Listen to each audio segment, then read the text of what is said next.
Welcome to free online classes of physics with Lambu sir. So dear students, today we will study about the angular momentum and find the expression for angular momentum in terms of moment of inertia. And at the end, we will learn the law of conservation of angular momentum.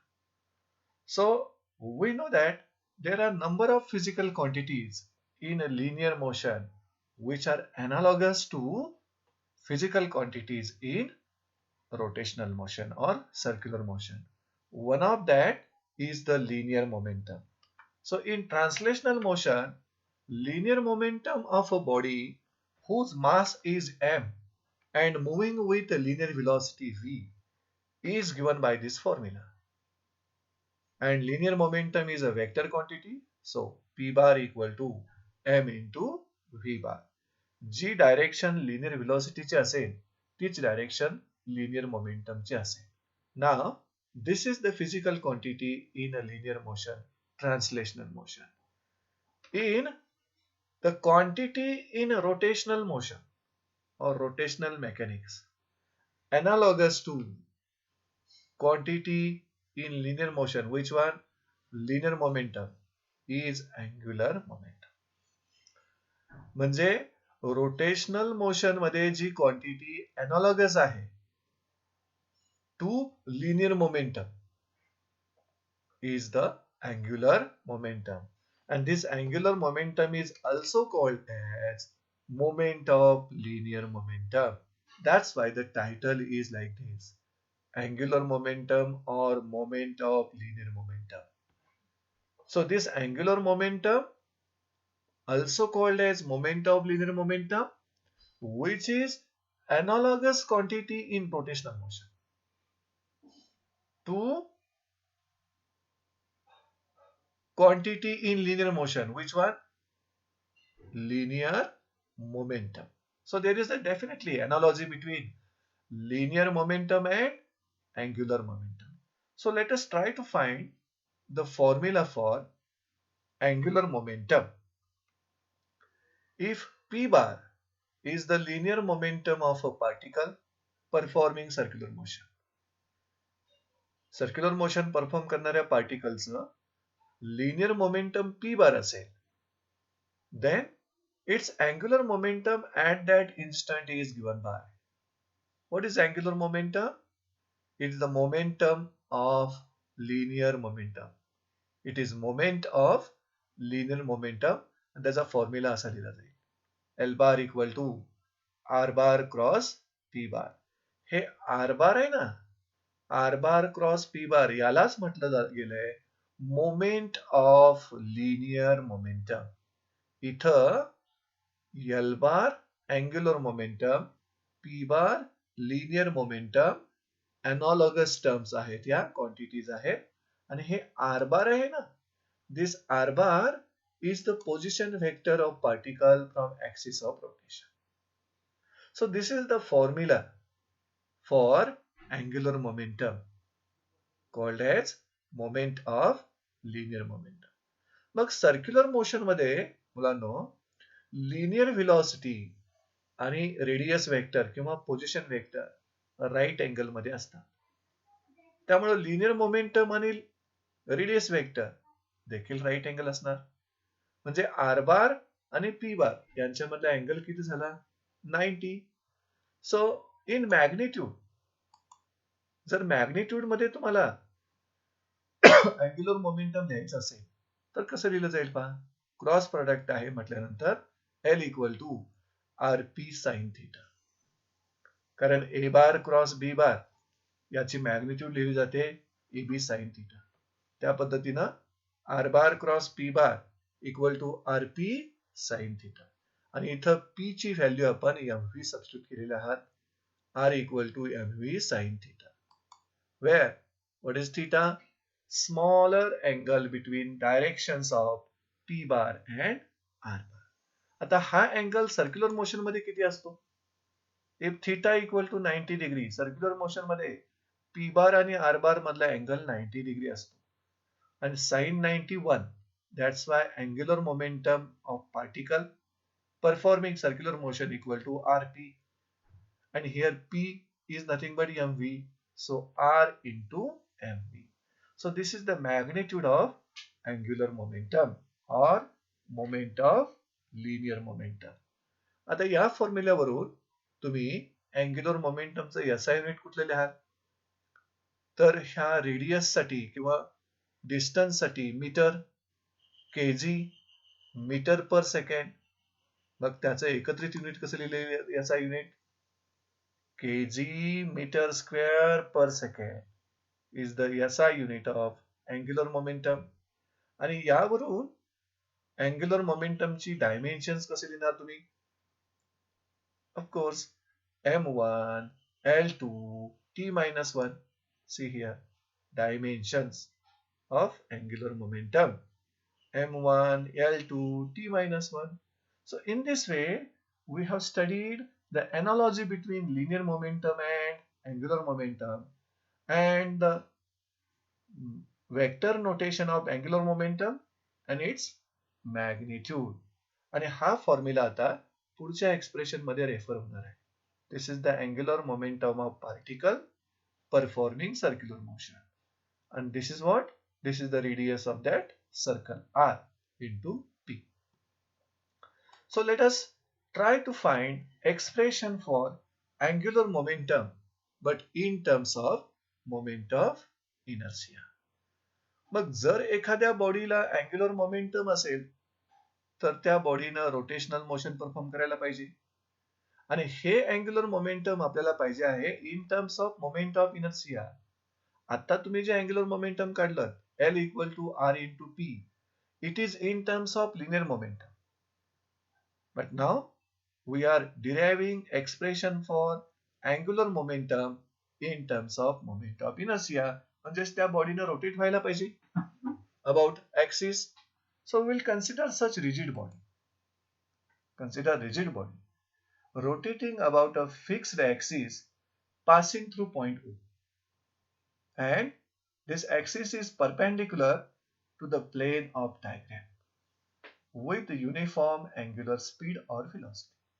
म्हणजे बॉडीला ज्या axis भोवती तुम्ही rotate करताय तो axis त्या बॉडीच्या प्लेनला परपेंडिक्युलर आहे, ओ पॉइंट मधून पास होतोय. आणि त्याचबरोबर बॉडीचं जे काय रोटेशनल स्पीड आहे, अँग्युलर स्पीड आहे, ते युनिफॉर्म आहे. So such rotating body you can see this diagram. In this diagram, this one is the axis of rotation and it is rotating in anti-clockwise direction with uniform angular velocity omega. आता इथं पहा, इथं जी anti clockwise direction rotational मोशनची आहे ना, ही एरोनं दाखवलेली आहे. आणि इथं अल्फा न लिहिता ओमेगा लिहायला हवा. That should be change here. Should right here omega. म्हणजेच त्या बॉडीचं अँग्युलर स्पीड आहे ते युनिफॉर्म आहे, कॉन्स्टंट आहे. आणि कोणतीही रिजिड बॉडी मुलांनो ही सिस्टीम असते of N particles. So I have written here rigid body is a system of N particles. मग त्या बॉडीची डिफरंट पार्टिकल्स आहेत पहा, माहिती तुम्हाला m1, m2, m3, mn. आणि m1 पार्टिकलचं ऍक्सिस पासून डिस्टन्स r1, m2 चं डिस्टन्स r2, m3 चं डिस्टन्स r3 आणि mn चं distance rn. So here what are m1, m2, m3 and so on to mn? Masses of the particles. And what are that? r1, r2, r3 and so on to rn? Distances of particles from the axis of rotation. Okay. जर तुम्ही ह्या rigid बॉडीला axis भोवती rotate होत आहे असं म्हणत असाल तर रिजिड बॉडीचं each and every particle will perform circular motion with constant angular velocity. कारण रिजिड बॉडीज रोटेट होते युनिफॉर्म अँग्युलर व्हेलॉसिटी. त्यामुळे रिजिड बॉडीचं प्रत्येक particle will perform UCM with the same angular velocity omega, but the radius of different particles will be different. प्रत्येक पार्टिकलच्या सर्कलची radius will be not same. It will be different. आणि जर radius सर्कलची different असेल तर प्रत्येक पार्टिकलचं linear speed which is given by the formula v equal to r omega will be different. So as body rotates, each particle of the body performs UCM, बरोबर आहे, with same angular velocity but with different radii about the axis of rotation. म्हणजे rigid बॉडीनं uniform angular स्पीडनं जर rotate झालं तर rigid बॉडीचं प्रत्येक पार्टिकल युसीएम परफॉर्म करेल विथ सेम अँग्युलर व्हेलॉसिटी. पण त्या सर्क्युलर मोशनची रेडियस मात्र डिफरंट असेल about the axis of rotation. आणि रेडियस डिफरंट असेल तर लिनियर स्पीड मात्र प्रत्येक पार्टिकलचं v equal to R omega हे रिलेशन माहिती आहे तुम्हाला between linear speed and angular speed. That linear speed will be different. आणि linear speed different असेल तर linear momentum different असेल. कारण linear momentum p equal to m into v. So each and every particle has different linear speed. This v1, v2, v3, vn are the linear speed of each particle which are different. आणि linear speed different असतील तर प्रत्येक पार्टिकलचं linear momentum देखील different असेल. So let us try to find linear momentum of particle m1. See here linear momentum of particle m1. Formula काय येणार linear मोमेंटमचा p equal to mass into velocity. मग m1 पार्टिकल आहे म्हणून p1 equal to m1 into v1. या v1 चा formula जो आहे ना तो यावरून तुम्ही लिहू शकता. v1 equal to r1 omega. Omega 1 का झालं नाही तर कॉन्स्टंट अँग्युलर स्पीड आहे त्यामुळं v1 equal to r1 omega तुम्ही लिहिणार आहात. This is the linear momentum of first particle of mass m. आता या पार्टिकलच्या ऍक्सिस पासूनचं डिस्टन्स किती आहे बघा रे. r1 आहे आणि त्याचं लिनियर मोमेंटम तुम्हाला मिळालंय. Can we find angular momentum of first particle m1? How you can find this? From definition of angular momentum, what is it? Angular momentum is the moment of linear momentum. Vector notation मध्ये L bar equal to R bar cross P bar आणि magnitude मध्ये L equal to R into P. मग magnitude form मध्ये जर तुम्हाला angular momentum first पार्टिकलचं लिहायचं असेल तर फर्स्ट पार्टिकल आहे म्हणून L1 लिहूया. That is equal to R1 into P1 आणि त्यातील P1 ची व्हॅल्यू मला माहिती आहे. So angular momentum of first particle is L1 equal to moment of linear momentum. आणि this linear momentum P1 M1 R1 omega value आहे. R1 into R1, R1 square होईल. So, angular momentum of first particle is L1 equal to M1 R1 square omega he value मिळाली. Proceeding in the similar way, तुम्ही linear momentum of second particle काढू शकता M2. आणि त्या linear momentum वरून angular momentum of second particle of mass M2 काढू शकता. Angular momentum of particle of mass m2 काढू शकता. मग या फॉर्म्युल्याला जर तुम्ही अनालॉगस लिहायचा प्रयत्न केला तर L2 इक्वल टू काय लिहाल? m2 r2 square omega. Very easily you can find this formula. Now you can find the angular momentum of particle of mass m3. What will be its value? Its value will be L3 equal to m3 r3 square omega. इथं लिहू शकता. असंच तुम्ही fourth पार्टिकलचं काढू शकता. And finally you will find the angular momentum of particle of mass mn. nth पार्टिकलचं angular momentum काढू शकता आणि ते angular momentum ln equal to कसं लिहिता येईल? ln equal to mn rn square omega.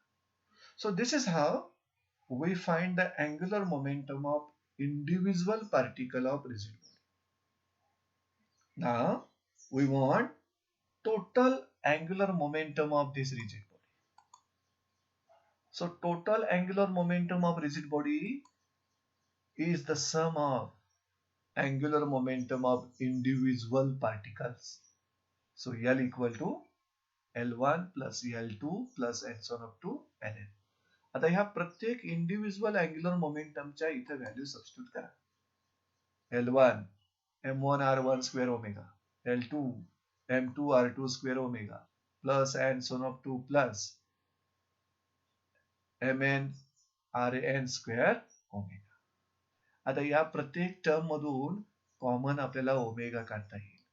So in bracket what will remain m1 r1 square plus m2 r2 square plus and so on up to plus mn rn square आणि common term omega आहे. आता ही जी bracket मध्ये तुम्हाला sum of the product of mass of each particle and square of the distance from axis of rotation मिळालेला आहे. That is nothing but you can write like this summation I goes from 1 to n mi ri square omega, and this bracketed term gives you mi of that rigid body about the given axis of rotation. So this formula can be written like this: L equal to I omega. What is I? Mi of the body. आणि याच फॉर्म्युलेला तुम्हाला vector notation मध्ये असं लिहिता येईल L bar equal to I omega bar. कारण angular velocity vector quantity आहे, त्यामुळं अँग्युलर मोमेंटम देखील वेक्टर क्वांटिटी आहे. आणि तुमच्या लक्षात आलं असेल यातील अँग्युलर व्हेलॉसिटीची डायरेक्शन राईट हँड रूलनं तुम्ही डिटरमाइन केलाय. त्याच राईट हँड रूलनं अँग्युलर मोमेंटमची डायरेक्शन देखील फाइंड आउट करायची. म्हणजे अँग्युलर मोमेंटमला डायरेक्शन ही अँग्युलर व्हेलॉसिटीचीच आहे. So what is the direction of angular velocity? सर्कलच्या प्लेनला परपेंडिक्युलर अपवर्ड कधी अँटी क्लॉकवाईज जर रिव्होल्यूशन असेल तर, आणि डाऊनवर्ड कधी क्लॉकवाईज रिव्होल्यूशन असेल तर, अगदी तीच डायरेक्शन अँग्युलर मोमेंटमला देखील असणार. सो अँग्युलर मोमेंटम असेल, अँग्युलर व्हेलॉसिटी असेल, अँग्युलर एक्सलरेशन असेल, angular displacement असेल, all that quantities are axial vectors because they are directed along the axis of rotation, upward or downward, and their directions are given by right hand rule. So we will find to know about more about angular momentum. Angular momentum is a vector quantity as we have discussed here. What is the direction? Its direction is along the axis of rotation given by right hand rule. आणि ह्याची जी SI units किंवा dimensions आहेत angular मोमेंटमची, ती SI units किंवा dimensions या फॉर्म्युल्यावरून लिहायची नाही. ती SI युनिट जसं आपण बॅक साइडला म्हणजे थोड्या वेळापूर्वी जी स्लाइड बघितली, L equal to R into P, या डेफिनेशनवरून येणारा फॉर्म्युला आहे मोमेंट ऑफ लिनियर मोमेंटम. त्यावरून येणारं युनिट आणि त्यावरून येणारे डायमेन्शन्स आपल्याला रेफर करायचे आहेत. कुणासाठी? अँग्युलर मोमेंटम साठी. But we are not using this formula to find the unit and dimensions of angular momentum. So SI unit of angular momentum is kg metre square per second. आता हे SI unit या फॉर्म्युल्यावरून येत नाही, कारण यावरून येणारं SI unit कोणतं? Moment of इनर्शियासाठी kg metre square radian per second नाही आहे युनिट इथं.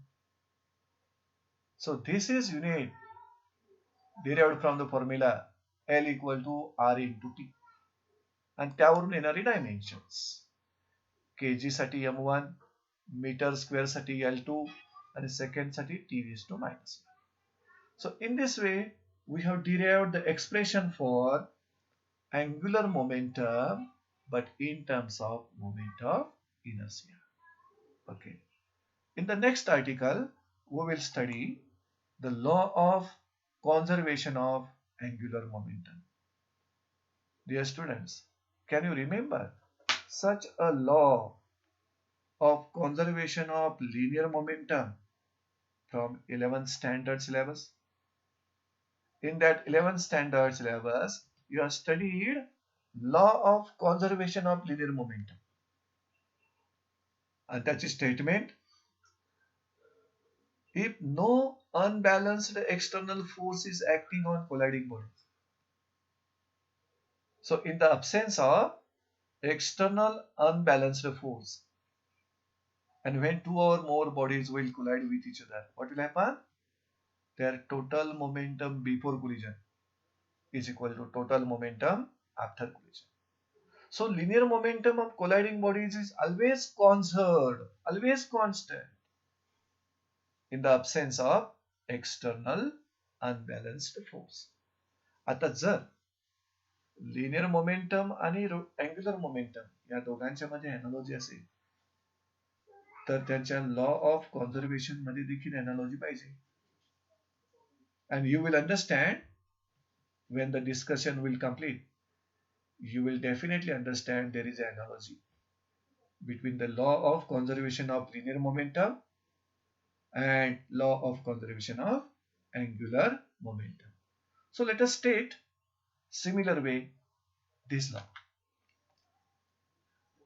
आता या लॉच्या स्टेटमेंट मध्ये जिथं फोर्स तुम्ही स्टेट करत होता तिथं फक्त टॉर्क आहे, आणि जिथं लिनियर मोमेंटम म्हणत होता तिथं अँग्युलर मोमेंटम येणार.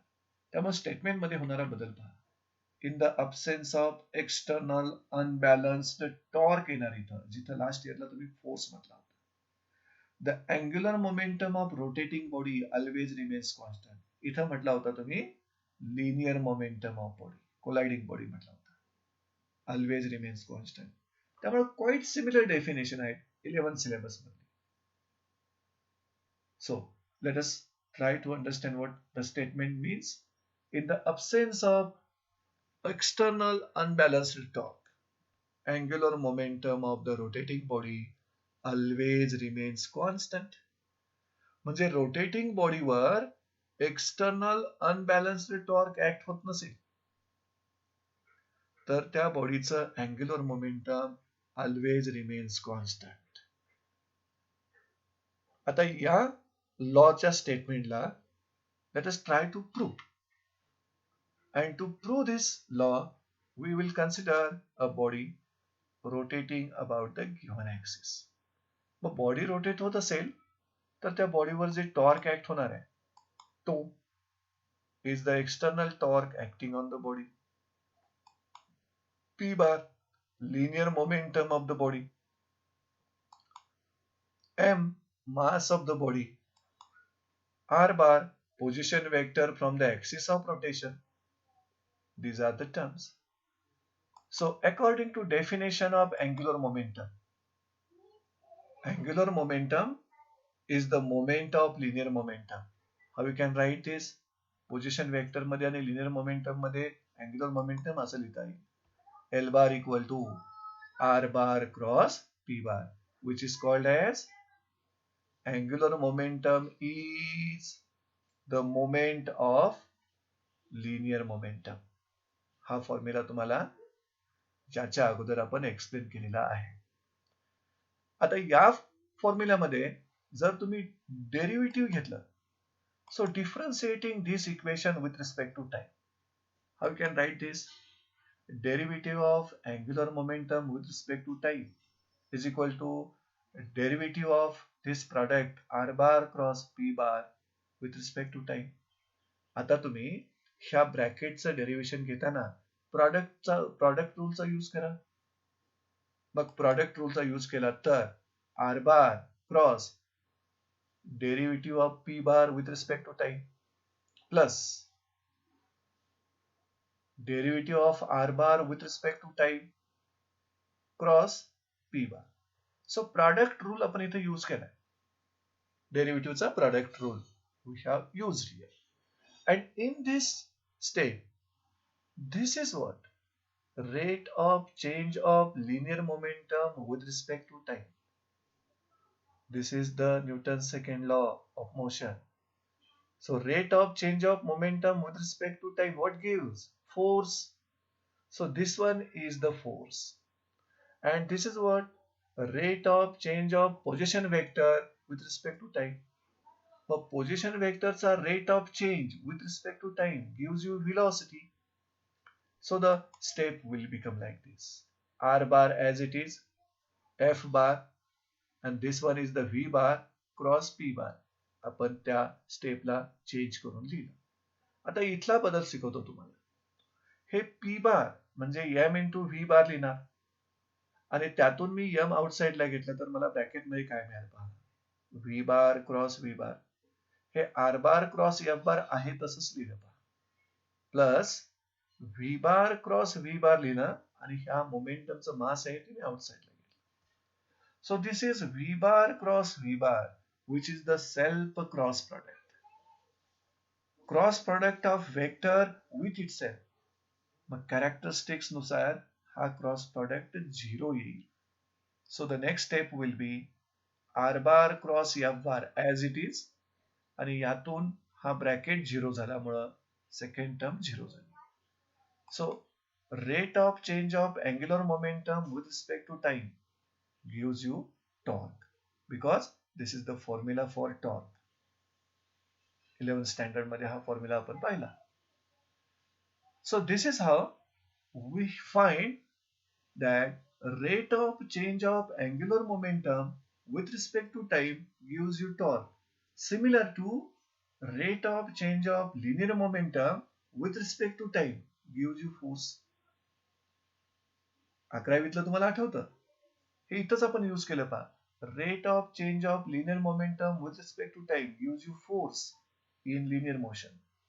And rate of change of angular momentum with respect to time gives you torque, but in rotational motion. Now, we will try to find the meaning or explanation of the law of conservation of angular momentum. Statement काय म्हटलं angular momentumचं? जर rotating बॉडीवर act होणार external torque absent असेल तर त्या rotating बॉडीचं angular momentum always remains constant. So in the absence of external unbalanced torque, that is tau equal to 0, what happens? Rate of change of angular momentum equal to 0. या फॉर्म्युल्याचा magnitude form तुम्ही कसा लिहाल? dl by dt equal to tau. आणि जर टो 0 असेल तर तो formula लिहिला जाईल असा. म्हणजे एक्सटर्नल अनबॅलन्स्ड टॉर्क जर अबसेंट असेल तर dl by dt equal to 0. त्याचा मिनिंग काय? Rate of change of angular momentum with respect to time equal to 0. आणि अँग्युलर मोमेंटमचा रेट ऑफ चेंज 0 असेल तर अँग्युलर मोमेंटम ऑलवेज कॉन्स्टंट असा मिनिंग येतो. And hence L which is equal to I omega, आपण expression derive केलं याचं, equal to constant. आणि हे कधी? In the absence of external unbalanced torque. External unbalanced torque बॉडीवर जे ऍक्ट होतंय ते अबसेंट असेल म्हणजे टो इक्वल टू 0 असेल तर rate of change of angular momentum with respect to time 0 येईल या पद्धतीनं. म्हणजेच अँग्युलर मोमेंटम कॉन्स्टंट असणार म्हणजेच L equal to I omega equal to constant म्हणजे हा प्रॉडक्ट नेहमी कॉन्स्टंट राहील.